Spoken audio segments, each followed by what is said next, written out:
Okay. Hello, Professor Wang. My AI tool that I chose to use was Night Cafe AI. So basically, what is Night Cafe?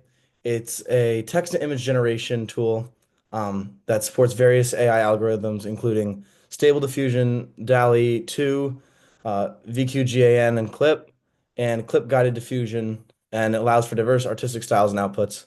Basically, um, it's pretty similar to a role AI where you can take different tools and then generate it in its own style.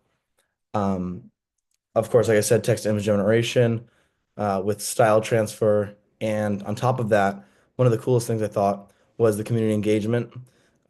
After you make your image, you can share it to their website and almost like a social media look through and see what people are creating and get feedback on that.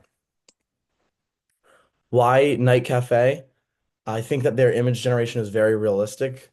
And one of the coolest things about this site is you have the opportunity to edit images that I'll go into later, but you have the opportunity to edit images in the same website after generation. So you don't have to upload it to somewhere else to touch up things or to put filters on. It's very user friendly. The interface is very easy to understand. Um, it was one of the first things I looked at and I was like, oh, I got it right away. Like I said earlier, there's lots of different styles to choose from.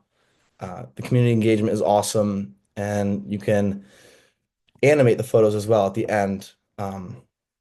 You can go for 5 seconds or a 10-second clip, and it will take the image you just generated and make it move and do other things.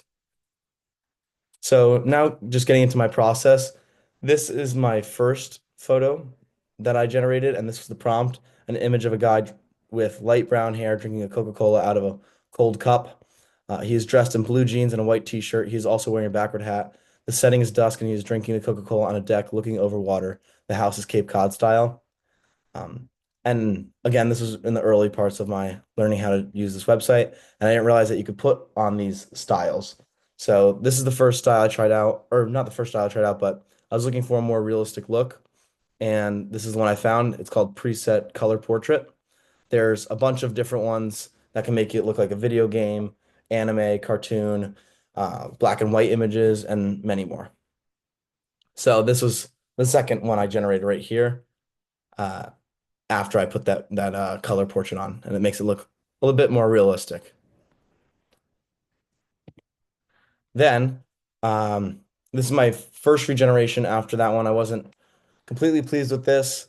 I wanted that old-fashioned Coca-Cola look, so I asked them to generate a cup, um, one of those old-fashioned style Coca-Cola glass cups. But at this point, they lost the backward hat. Um, and as you can see, they kind of had it both. That's a little bit of a hallucination right there.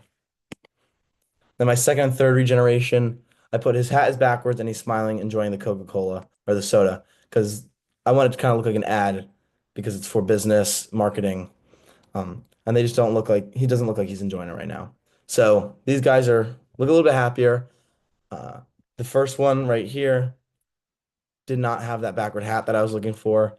And then the second one, again, that hallucination where it's got almost like a forward backward hat.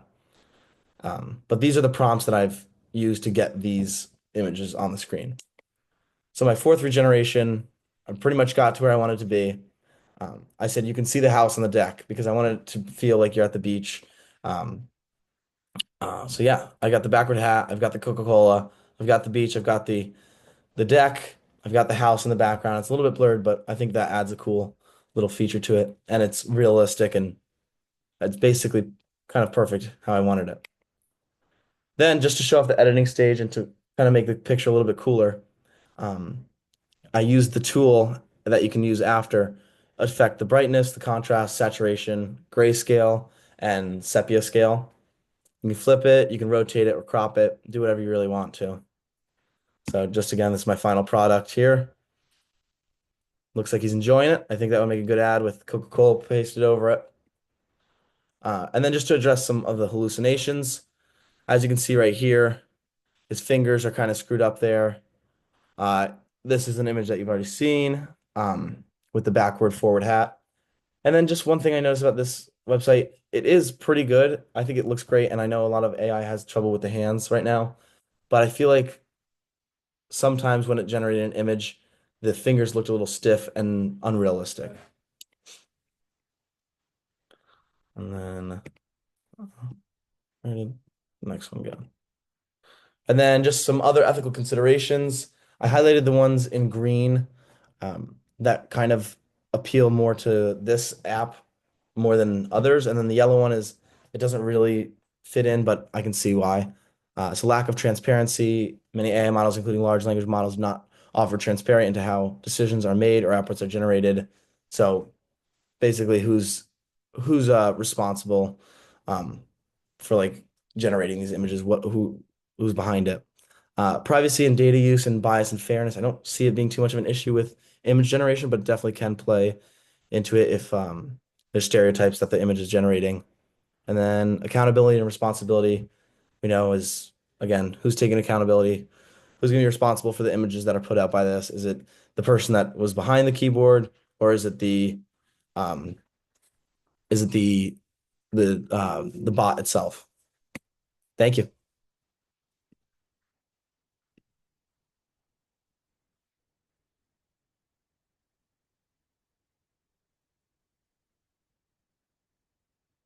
Oh, stop recording.